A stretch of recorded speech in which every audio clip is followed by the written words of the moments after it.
수술을 끝내고 마취에서 깨어났는데 눈 뜨는 그 순간부터 비명이 나오게 아팠어요. 진통제 맞고 있었는데 이암 수술과 비교도 안 되게 아프더라고요. 안녕하세요. 벌써 세 번째 이야기네요. 오늘은 자궁경부암 수술 받았던 이야기를 해볼까 해요. 수술 전 진료 받으러 갔는데 교수님께서 조직 슬라이드 재검사 결과가 다행히 이암이 자궁으로 전이된 것이 아니니 항암은 안 하고 수술을 한대요. 전 처음부터 항암이나 전이를 염두에 두지 않아서 살짝 당황하긴 했어요. 제 예상 병기와 암 크기를 물었더니 자궁경부 선암은 원래 암이 속에 숨어 있고 내진을 해도 암이 보이지 않아서 병기 예상이 안 된다고 하더라고요. 혹시나 하는 마음에 암이 없는 건 아니냐고 물으니 조직검사에 암이라고 나오면 무조건 암이라고 단언을 하셨어요. 다른 환자분들은 수술 전 검사를 통해 병기를 예상하던데 저는 모른 채 수술을 해야 한다니 좀 답답하긴 했어요. 수술 방법에는 세 가지가 있는데 복부절개, 복강경, 로봇 수술이 있어요. 복부절개가 확실히 육안으로 보여서 수술 결과에서 재발 전이가 가장 적은 통계를 가지고 있다고 하고, 복강경은 회복이 빠르고 로봇 수술은 후유증이 제일 적다고 했어요.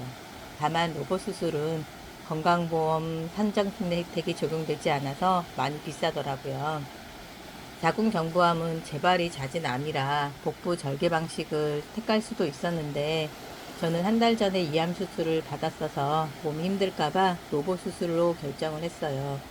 수술비만 2천만 원 정도라 의료 실비 보험이 없었다면 로봇 수술을 못 받았을 거예요. 그리고 난소를 제거할지 남겨둘지 수술 날까지 결정하고 오라고 했어요.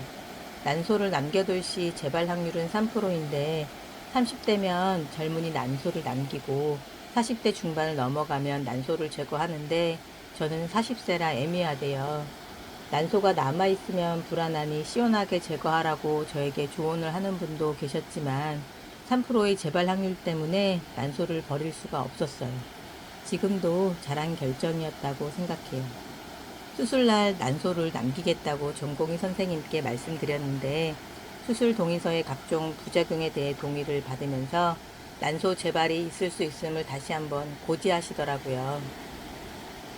로봇 수술이지만 상황에 따라 복부 절개를 할 수도 있고 그런 경우 병원비는 이중으로 청구된다는 내용도 있었어요. 수술을 끝내고 마취에서 깨어났는데 눈 뜨는 그 순간부터 비명이 나오게 아팠어요. 진통제 맞고 있었는데 이암 수술과 비교도 안 되게 아프더라고요. 통증과는 별개로 자궁경부암 수술을 하면 큰 후유증이 두 개가 있어요. 첫 번째는 방광 후유증이에요. 자궁 적출을 하면 방광이 힘들어해서 며칠 동안 소변줄을 해야 한대요. 저는 수술할 때 방광을 건드렸는지 혈뇨가 계속 나와서 소변줄을 교체하고 방광 세척을 하는데 그 과정이 너무 괴로웠어요. 지금도 방광 기능이 다 돌아오지는 않았어요. 그리고 태어나는 날이 되면 소변줄을 제거하고 스스로 소변을 볼 수 있는지 간호사님이 테스트를 해요. 소변 테스트를 3번 하는데 2번을 통과해야 무사퇴원을 할 수 있고 통과가 안 되면 소변줄 달고 퇴원하거나 자가도뇨법을 배우고 퇴원해야 해요. 전 자가도뇨라는 말을 이때 처음 알았어요.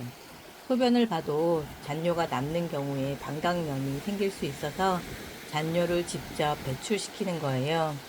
요도 입구에 작은 소변줄 같은 카테터를 끼워서 잔뇨를 빼요. 이거의 부작용으로는 통증, 그리고 감염, 위염 등이 있어요. 말만 들어도 힘들지 않으시나요? 전 통과했냐고요? 소변을 본 후 간호사님이 배 초음파로 잔뇨를 확인하더니 잔뇨가 많다며 탈락시켰어요. 1차 테스트 탈락. 미치겠더라고요.